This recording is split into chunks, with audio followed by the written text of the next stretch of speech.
TV9 Gujarati આપની સાથે હું છું વિધિ। ભાજપના જિલ્લા પ્રમુખોના નામ જાહેર થઈ ગયા છે। ભાજપના જિલ્લાઓના સંગઠનને લઈને આ મોટા સમાચાર અત્યારે મળી રહ્યા છે। ગાંધીનગર જિલ્લા ભાજપ પ્રમુખ તરીકે અનિલ પટેલને રિપીટ કરવામાં આવ્યા છે।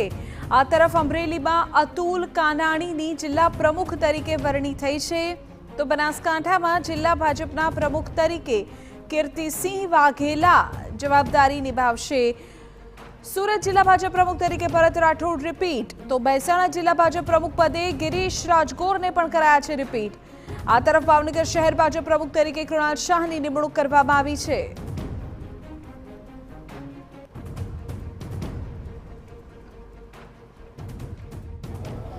આજથી ગુજરાત ભાજપ દ્વારા વિવિધ જિલ્લાઓમાં જિલ્લા પ્રમુખોની જાહેરાત કરવામાં આવી રહી છે। ત્યારે આપણે સાથે વાત કરવા માટે ભાજપ પ્રદેશ મહામંત્રી રજનીભાઈ પટેલ ઉપસ્થિત છે। રજનીભાઈ, ઘણા સમયથી બ્રેક લાગી ગઈ હતી અને આજે એક સાથે સૌરાષ્ટ્રથી લઈને દક્ષિણ ગુજરાત, મધ્ય ગુજરાત અને ઉત્તર ગુજરાતની અંદર શરૂઆત થઈ ગઈ છે જિલ્લા પ્રમુખોના નામોની જાહેરાત કરવાની। જ્યારે આપ લોકો મંથન કરતા હતા ત્યારે મૂળભૂત કઈ વાતોને, મુદ્દાઓને ધ્યાનમાં રાખવામાં આવ્યા હતા? એક તો બ્રેક લાગી નહોતી, પ્રક્રિયા ચાલુ જ હતી, પરંતુ વચ્ચે કેટલીક ચૂંટણીઓ, બાકીની વ્યવસ્થાઓ એને ધ્યાનમાં રાખીને સમય કરતાં જ્યારે અનુકૂળતા થઈ ત્યારે જિલ્લા અધ્યક્ષોની આજે અને આવતીકાલે કે આવનારા સમયમાં બધી જગ્યાએ નિમણૂકો થઈ જશે। મૂળભૂત રીતે ભારતીય જનતા પાર્ટીની જે બંધારણીય વ્યવસ્થા છે એને ધ્યાનમાં રાખીને પ્રત્યેક કાર્યકર્તા એ જે પોતે સમજે છે કે હું આ જિલ્લાનો ભાર સંભાળી શકું એમ છું, એ બધા લોકોએ એના માટે વાત કરી હતી, બધાની સાથે ચર્ચા પણ કરી હતી। સંગઠનની મુખ્ય ટીમ સાથે ચર્ચા કરીને એક જવાબદારીના ભાગરૂપે કાર્યકર્તા પોતાનો જિલ્લો સંભાળે, બધાને સાથે રાખીને ચાલે, એ રીતે દરેક જિલ્લાઓમાં પ્રમુખોની નિમણૂક થઈ છે। રજનીભાઈ, કેટલીક જગ્યાઓ જોવા મળ્યું, કેટલાક જિલ્લાની અંદર નવા ચહેરાઓને પ્રાધાન્ય મળ્યું છે, કેટલાક જિલ્લાઓમાં રિપીટ કરવામાં આવ્યા છે। તો ખાસ કરીને રિપીટ કરવા અથવા નો રિપીટ કરવા એની પાછળનું પાર્ટીએ શું મંથન કર્યું હતું? કેમ કે આ જે બોડી છે 3 વર્ષ માટે કાર્યરત રહેશે। આ બોડી એ 3 વર્ષ માટે કાર્યરત રહેવાની છે। અગાઉ મેં કહ્યું એમ પ્રત્યેક જિલ્લામાં એક કરતાં વધારે કાર્યકર્તાઓ આના માટે ક્ષમતાવાળા હોય છે, એટલે એ બધા જ કાર્યકર્તાઓની સાથે લઈને એમાંથી એક કાર્યકર્તાની પસંદગી કરવાની થતી હોય ત્યારે બધાને સાથે લઈને ચાલે, સંકલનમાં એના નામ માટેની ચર્ચા થાય ત્યારે બધાનો મત બનતો હોય। કુલ મળીને એ કાર્યકર્તા એ આગામી સમયમાં ભારતીય જનતા પાર્ટીના વિચારને લઈને મજબૂતાઈથી આગળ વધે અને અલગ અલગ કાર્યકર્તાઓને તક પણ આપવાની હોય છે, એટલે ક્યાંક રિપીટેશન પણ થયું છે।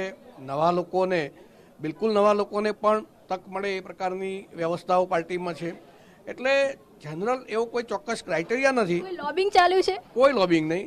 ભારતીય જનતા પાર્ટીમાં હંમેશા બધાની સાથે ચર્ચા કરીને સર્વસામાન્ય ઉમેદવારની પસંદગી થતી હોય છે, તે લોબિંગનો કોઈ પ્રશ્ન જ નથી।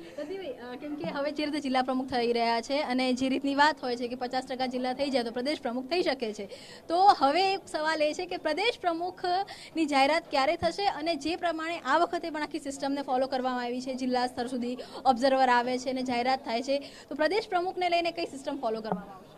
પ્રદેશ પ્રમુખ માટે પણ આવનારા સમયમાં આ જ પ્રકારે પાર્ટીની બંધારણીય વ્યવસ્થા મુજબ એની નિયુક્તિ એ થવાની છે।